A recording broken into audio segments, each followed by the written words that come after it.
Welcome to Resilience Unravelled.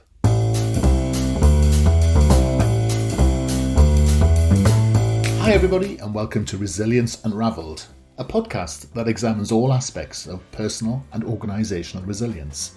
A huge all-encompassing subject that covers the ability to thrive in life by harnessing your cognitive, emotional, physiological and contextual abilities. I share stories from people who have thrived despite remarkable obstacles, as well as highly successful practitioners and experts across a range of topics. And this podcast introduces their amazing stories and expertise, as well as my own reflections, perspectives, strategies and tips, which come from my own synthesis of themes and trends from wider learning. You can go to qedod.com/extras to access offers, tools and resources, including free articles and ebooks. For those of you that would be interested in supporting our work and contributing more proactively, you can find our new Patreon page at patreon.com. Then search for Resilience Space Unravelled. So, let's get started. Enjoy the show.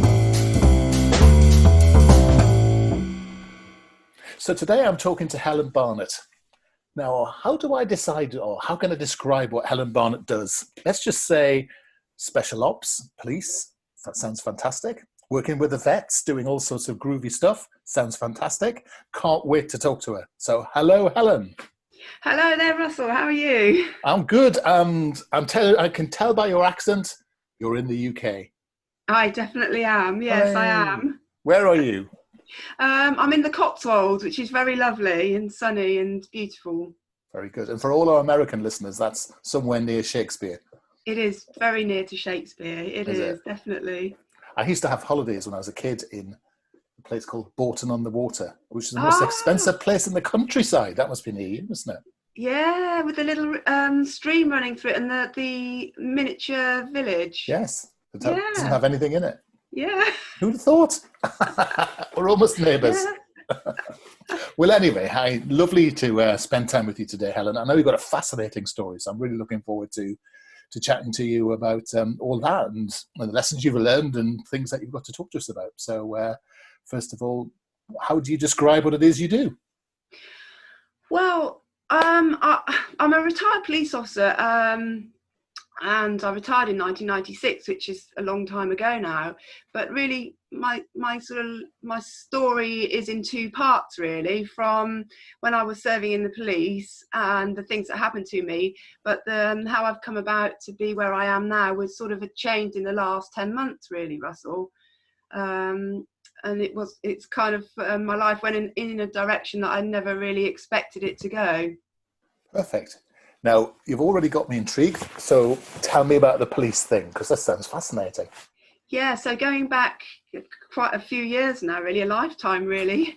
I joined the Met Police in 1984, and I passed out of Hendon, which is the police training college, in the beginning of 1986.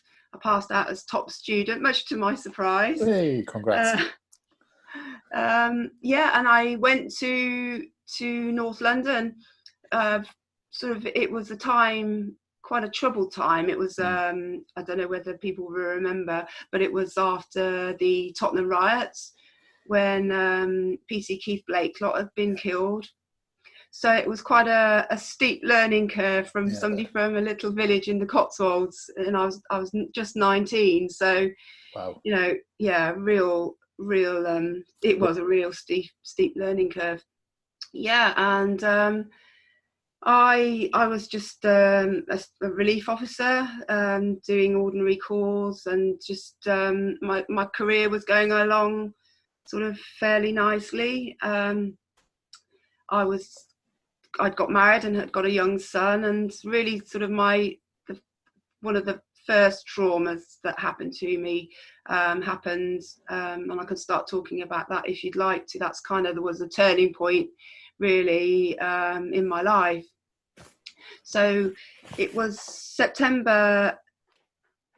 of September 1991, and really up until that point I was felt I was very invincible, really. At that age, you're young, and I was very physically fit, and It was once a summer's afternoon in September, and I was driving the van with a colleague of mine as a passenger, and we just accepted a sort of very mundane, what appeared to be a very mundane, ordinary call to just a man in Wood Green High Road in the shops causing a disturbance, and it was sort of a penny call, really. Yeah. And fortunately that day we were quite quiet, so 4 of us accepted the call over the radio, which is quite unusual. And anyway, I pulled up in the van, and I sort of saw the guy from the description. He matched the description. He was across the road from where I was. So I jumped out of the van, and my colleague John, he went into the shop to find out what had been actually going on. So I crossed the road, and asked the guy who we'd been called to. He'd got his back to me. He was about 6'6", and I just said to him something along the lines of, "What have you been doing?" And as the words left my mouth, they literally were just coming out of my mouth, he swung round. And bearing in mind I was sort of 5'10" and very physically fit and strong, I was flying backwards through the air, which came as a huge surprise. Yeah. And it was before the days of body armour or batons or anything like that. Yeah. So we were basically unarmed. I mean, I think as women at that time, we were given these small truncheons that went in your handbag. Yeah. My handbag was in my locker, so we were unarmed. I went flying back through the air, probably about 12-15 feet, and landed on the pavement. And it was a busy day with shoppers, going about their business. And I got up off the floor instinctively, and all this is sort of happening so quickly. And I remember feeling very angry at him, and feeling a lot of pain in my stomach. And I'd actually been stabbed in the stomach. Oh my goodness. And he'd got the knife sticking out of his fist, so he was punching with the knife blade sticking out of his fist. So again, I mean, this is happening so quickly. I got up, was moving forwards, and I could see him attacking a colleague of mine who'd also turned up. She was being stabbed, and I just got a glimpse of him attacking her, and just moved forward to try and stop him stabbing her and try and arrest him. And I was flying back through the air again. Wow. And I landed, feet backwards, and I'd been stabbed twice more. And at that point I was completely incapacitated, and sort of felt fear that I'd never really felt before. It was like really overwhelming sort of terror. Fear for your life, I suppose. Yeah. And I just remember my white shirt just literally turning red. Right. In front of my eyes, and I just couldn't understand really what was going on. Yes. So complete mayhem and chaos, and he'd cut sort of it down, because I could probably talk about it for hours really, that just one incident. He stabbed 4 of us 10 times. Wow. In about 90 seconds. Yeah.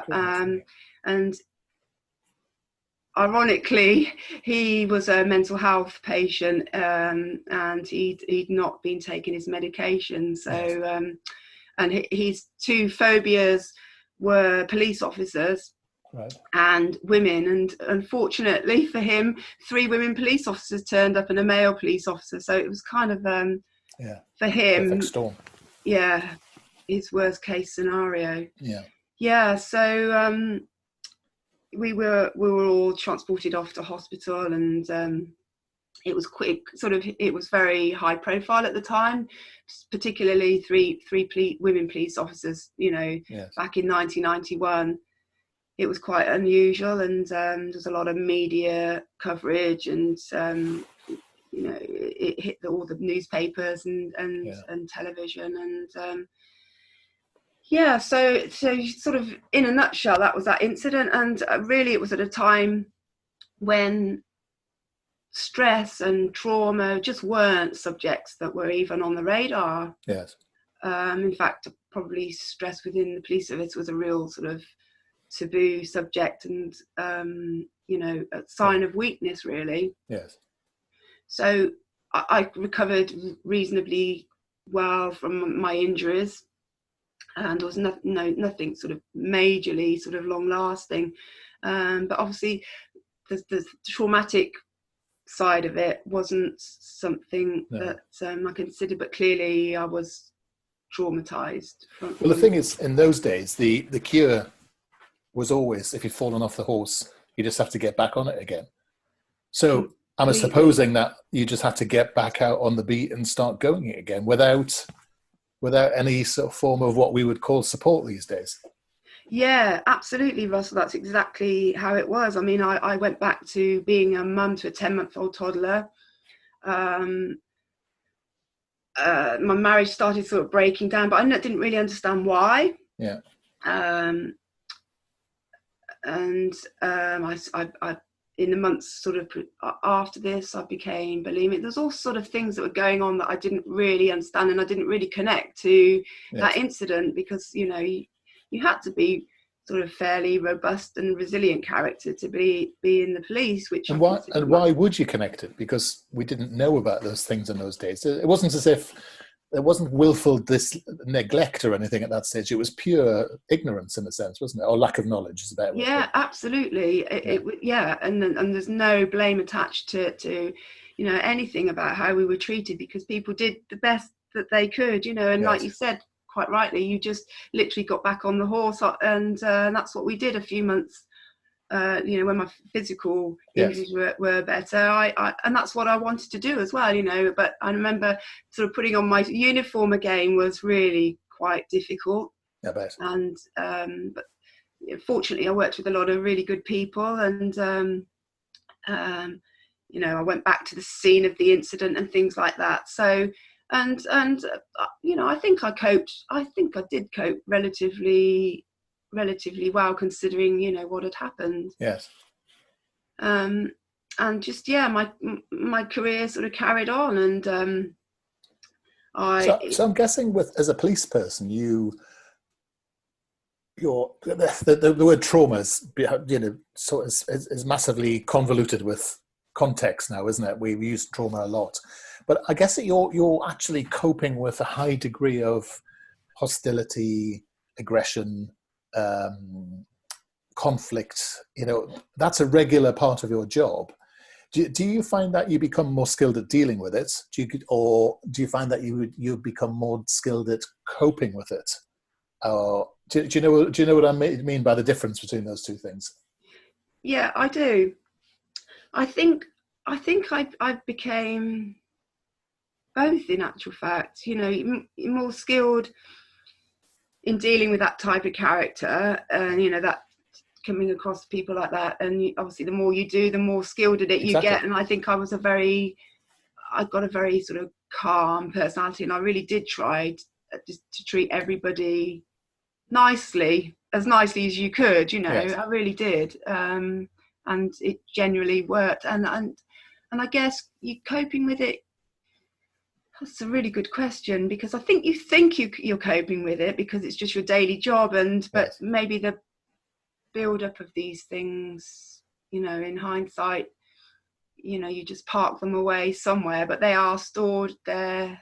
They're not finished with, are they? They're sort of parked for another day.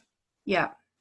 I don't think people realise that in a way. Do you? That you can outwardly look okay, inwardly think you're okay, but just not be okay at the same time. And it's things like marriages and relationships where it seems to fall down, isn't it? They seem to be the first indicators.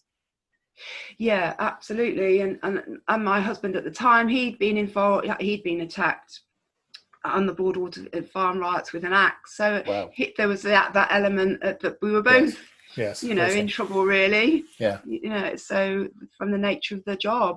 Yes. And quite, I looked physically really big and strong, and I almost sort of convinced myself of that as well, if that makes sense, Russell. Yeah. Well, you Yeah, believe you have to believe your own publicity in a way, your own narrative. Otherwise, you would lose the. If you started overthinking what might happen to you every single day, that would be you wouldn't get out of the you wouldn't leave the station, exactly. would you? So what Exactly. was because there was a more significant thing coming up, isn't there? So what was the Yeah, sort of the sort of the real thing towards the end? yeah. Well, there was a couple of two more sort of major traumas for me. So yeah, I'd gone back to work. I was studying for promotion for the sergeant's exam, and it was in just before Christmas in 1993, and we got a call, a coded bomb threat from the IRA, that there were going to be some bombs going off again in Wood Green High Road in the shops. Yeah, wow. So because it was coded, it was a recognised code word, we knew bombs were going to go off. So we all literally rushed down to the shopping area and started evacuating the Christmas shoppers. Yeah. And with no real plan, just literally going from shop to shop, just screaming Shouting. at people to get out. Yeah. There was going to be bombs that went off. Yeah. And yeah, I just moved into this sort of covered area, evacuating the shops, and one of the bombs went off in a bin just on the street, and it just blew me off my feet. Wow. And I remember again that overwhelming fear of terror, vulnerability, really, not knowing where the bomber was, or if there was going to be another one, and just the windows blew in, and it just went all really very, very sort of surreal and quiet. And I remember the pigeons and the smoke, and I got back up off my feet, and ironically, it was only a few yards from where the stabbing had taken place. Oh, really? And I went out onto the street, and people were running all over the place. I was trying to get people to sort of evacuate, but really not knowing in which direction to send people. It was complete chaos. And I met a colleague of mine on the street, and we moved up the street, and literally just where we'd been standing, another bin blew up. Wow. So we were so incredibly lucky, and they, unfortunately, they were quite small bombs. Right. So nobody was killed, and I think about 10 people were hit by flying glass. And I wasn't physically injured, but it was another massive, frightening experience.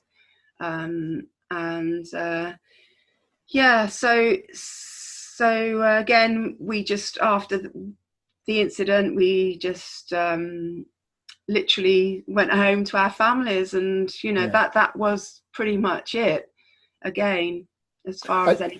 And you hear about the sort of black humour which exists in the emergency services, don't you? All of the blue light fraternity, don't you? This coping mechanism of joking about it, don't you? And that seems so inconceivable. But I suppose if you've got nothing else, I mean, sort of that's all you've got to deal with. Because I guess you've not been trained to deal with any of that, really, have you? I mean, we'd had the ROA a long time. I mean, how do you train? You can't really train people to handle themselves in those situations, can you? No, you can't. You can't. And you can do... and at the end of the day, however much training you do have, and you're right, Russell, you can't specifically train for that kind of thing.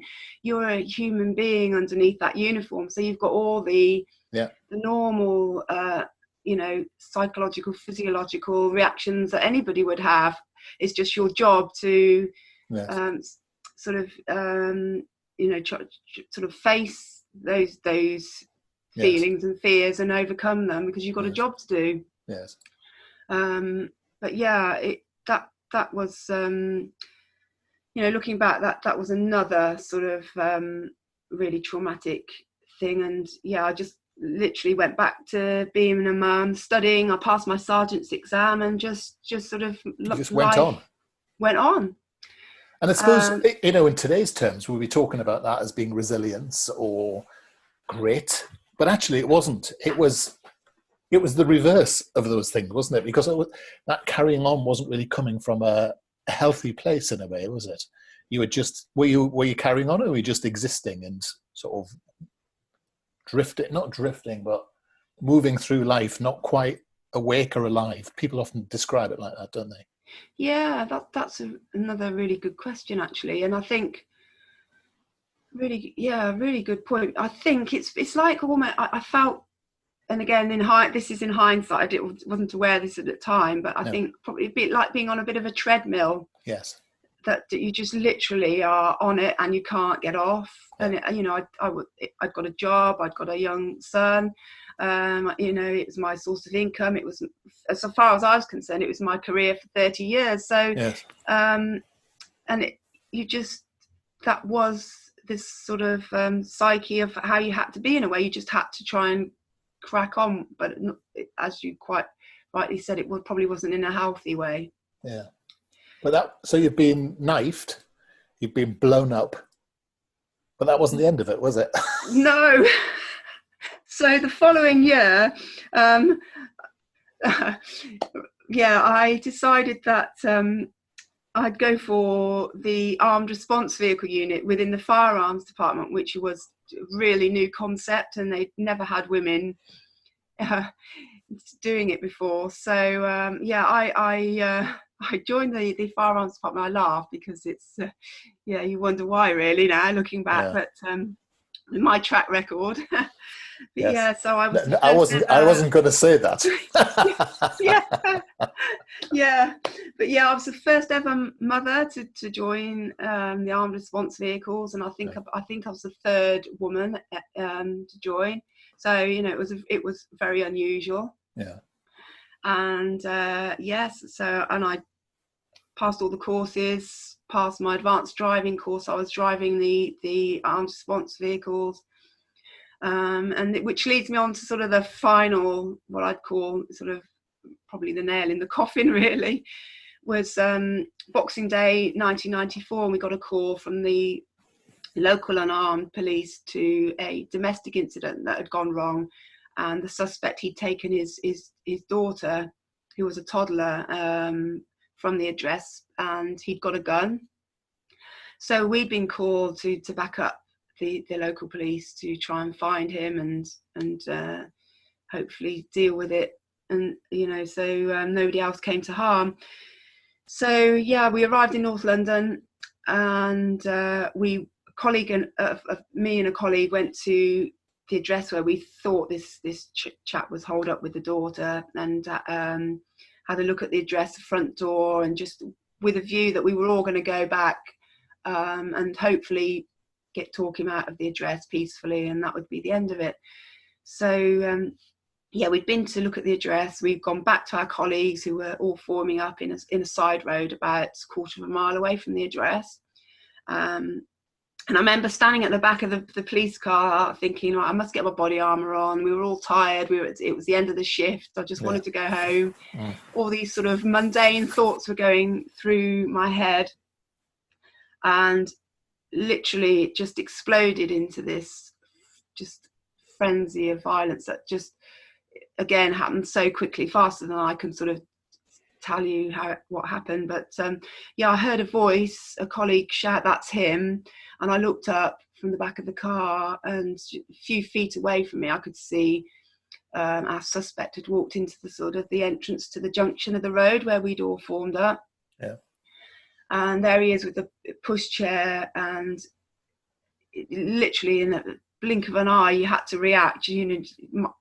My whole body was just screaming to run away. It was such a frightening experience, but of course your training does kick in to a certain extent, and you just run towards it. So we were moving towards him. I was pulling my gun from my holster. I hadn't had time to put my body armour on, and I heard the suspect shout, "Yeah, it's me," and just saw a gun come out of his coat in his hand, and he put it in his mouth.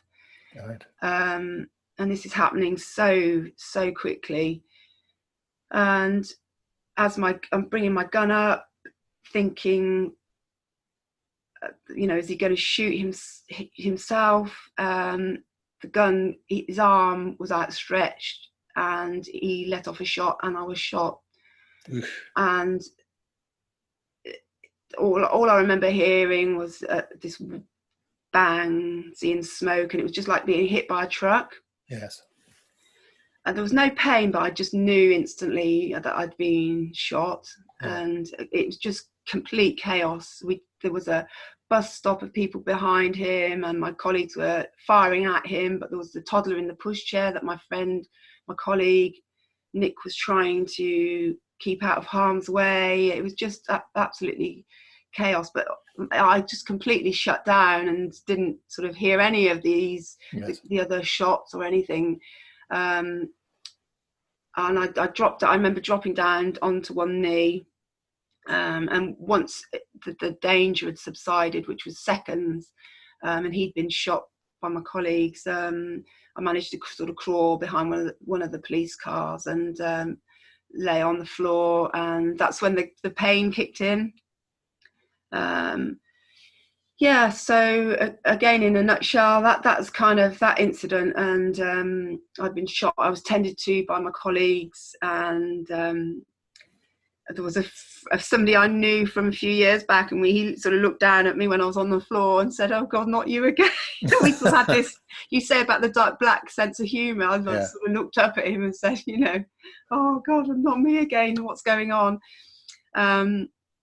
And I was taken off to the local hospital, and fortunately it wasn't life-threatening. I'd been shot through the knee, and after sort of few weeks and months of treatment, I finally went to sort of the military hospital, Woolwich, and they treated the gunshot wound. I recovered physically fairly well, but clearly that was kind of the final traumatic thing that sort of finished me off, really. Yes. So you retired? So yeah, I was very, very fortunate actually to have some fantastic treatment from somebody called Professor Gordon Turnbull, who was a real expert in trauma. Really lucky the following year. I was diagnosed with post-traumatic stress disorder and medically discharged in 1996. And so for people who describe anything, a bad day at work or, being a bit moody as trauma, what is real trauma? What's it really like? I suppose it's very personal, isn't it? And it's very individual to the the person. But for me, they were sort of. I describe being shot as being like being hit by a bus, and then kind of that all three incidents were like really like that just shocked me to the core. And I was a really strong, resilient character, but I suppose sort of that feeling that you're going to die 3 times really is pretty, and it was the build-up of them. Yes. Because I was resilient, but it was those layers of trauma that kept building up, till my pint pot was overflowing. Yeah. And I was just burnt out, really. And I think I look back in hindsight, and it like you rightly said earlier, Russell, it was just how it was, and it was just how it was at the time. But I think, if there was more preventative things in place, I think I would have fared better. Yeah. No, I think you've hit on something there. I think we talk about resilience as if it's something that always happens after things go wrong, but true resilience is, you build your capacity to weather the storm and know how to bounce back. Because if you don't know how to bounce back before you go into something, it's too late when you're already in a difficult place, isn't it? It's almost twice the work, isn't it? Yeah, absolutely. Yeah, another really, really valid point you've made. And I was fortunate. I had some good coping mechanisms, and I was very, very lucky. I had a great childhood, very simple, in a little village, and I did have inbuilt sort of a core that was sort of quite strong, and I had simple coping mechanisms, like keeping fit. And so I look back, and I really do thank my mum and dad for that, because I think that's really saved me as well. Yes. And so now, how have you dealt with the trauma? Have you Are you coping with the trauma? Are you doing things even to this day which are still wired and go back to that particular time? Yeah, I did, that probably takes me on to how I've sort of come about to speaking to you today, really, because I felt I'd had blips, and leaving the police service was very difficult. It was very isolating. There was nothing. There was no social media, no support network. So I think the isolation for me was really, and loss of And you must lose my your identity. I was just going to say, people always talk about the lack of identity, that camaraderie, that coping network mechanism that you had when you were still part of it. People underestimate that lack of identity, don't they? Yeah, they do. And that was huge for me. So literally I handed in my warrant card and I was gone, and that was it. And I felt very much like sort of an alien amongst what I'd call normal people. You know, I just really did. There were times in the beginning where I really struggled with it all, but fortunately I've had my fitness has been fantastic, of coping, and that fitness element sort of leads me on to sort of 10 months ago, when I was asked to take part in a team deadlifting world record attempt to raise money for a charity to support military veterans. And for some crazy reason I said yes. So ended up, we did this 24-hour deadlifting world record and raised nearly £5,000 to support military veterans that were suffering with their mental health. But it made me realise I was actually had become quite anxious. So I ended up going for some treatment with Rock to Recovery, the charity, and then going to this place called the Hidden Valley Bushcraft Woodland Warrior Program, and it's run by an ex-Marine, Nick Goldsmith, who suffered very badly with his mental health, and he bought a bit of woodland, and he now takes military veterans and emergency services into his woodland for these weekends. And I plucked up the courage to go to that, thinking, I'm not bad enough, all those, that self-doubt, that and it was just a literally life-changing weekend. We did bushcraft skills, wood carving, made a campfire, and there was military veterans there who, although their traumas were very, very different to mine, we'd got so much in common. And it was just such a simple concept, but so powerful. And it was from there that Nick said, your story, Helen, so current. And I think I'd lived with it so long that it had just become kind of ordinary. And he gave me this self-belief and put me in touch with somebody, and that's when I did the podcast, and it's just evolved from there. Now I'm actually a patron of the Woodland Warrior Program. Oh wow. And I've been to the Endeavour Fund Awards with them, and I'm involved with the Curtis Palmer charity for Pilgrims Bandit that supports police officers who've been injured and traumatized. So and I've started public speaking as well, which I would never in a million years have believed. And this is all from doing the deadlifting and then going on the Woodland Warrior Program and get it, it's just, and that's in the last sort of 10 months. It's just incredible. So, and it's been so therapeutic for me to feel like, I think it's my final part of my healing that I'm helping other people now, which is just an incredible feeling. Yes. So if people want to get hold of you and hear more about your speaking and such like, Helen, how would they do that? I'm on LinkedIn. I've got a profile on there. I'm on Instagram under Helen Barnett, and I'm on Facebook. So sort of those three things really. And it's Barnett with one N and two T's, I'm guessing. It is, yes. Brilliant. Yes. So if you look back over your very eventful life, other than saying, why is it always me? Um, what do you take out of all of this? What do you take out of all of this journey you've been on and such like, and the sort of almost the rebirth in a funny sort of way of what you come from? What do you take from it's it funny. all? It is like a rebirth. It's almost, somebody pointed out this to me when I was talking the other day, that it's almost like going back to the woods was like going back to my childhood, like the village that I'd come from. It's like literally going full circle, and that's a really good way of putting it, Ross. It's like a rebirth, and I just genuinely I'm so thankful that, you know, I've been so lucky that I came through all these things, and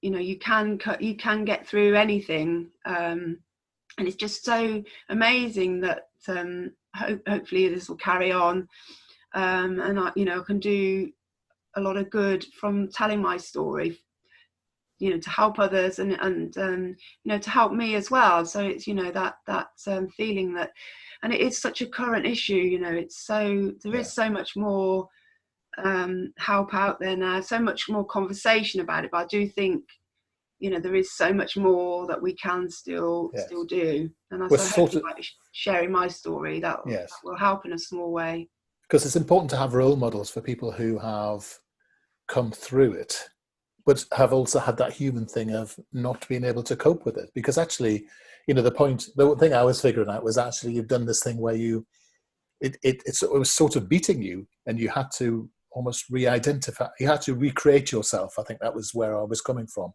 And I think a lot of people go through that process, don't they? And then they come out and they nearly always say the same things. I'm so lucky, I'm very grateful. I mean, you're saying the same words that people say, and those are the things we can learn earlier, aren't they? Yeah, absolutely. Because it's just a shame, and it was just how it was, that it's taken so much of my life to come to this point. You know, that, and if I could change that for other people, you know, identifying that these things, if we can put them in place, can really genuinely help people. Brilliant. Well, it's a fascinating story, and thank you so much for sharing it with us today. It's I shall make sure I don't ever stand next to you in a crowded street. And you know, it's people underestimate this running towards danger thing. I think it's become a very glib phrase, hasn't it? But people don't understand that it takes immense bravery, and while it's conscious or unconscious, it doesn't really matter. It's important, and that's always part of you for the rest of your life, isn't it? It's part of who you are, and part of, you know, how you will be for the rest of your life. You have that thing in you. Yeah, absolutely. And it's something you sort of have to work on daily. You know, I daily have to do things that make, you know, I know that work for me. And so you're standing up addressing 10,000 people. You'll be able to sort of, you know, reconnect with that resilience you've always had. Yeah, overcoming that anxiety. Yeah. You'll do it. Thanks so much for spending time with us today. Oh, thank you so much for having me on board. Thanks, Russell. No problem. You take care. Thank you. Hi, everybody. I hope you found that episode useful and interesting. Feedback is always welcomed, and if you are in the mood to subscribe to us or even leave a comment on iTunes or Stitcher, that would be amazing.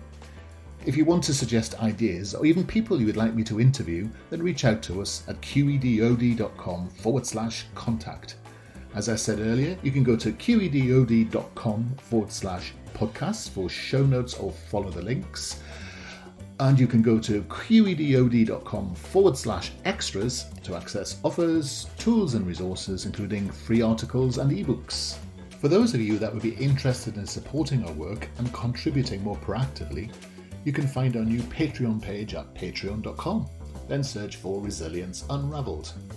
I look forward to being in your ear next time around. Take care.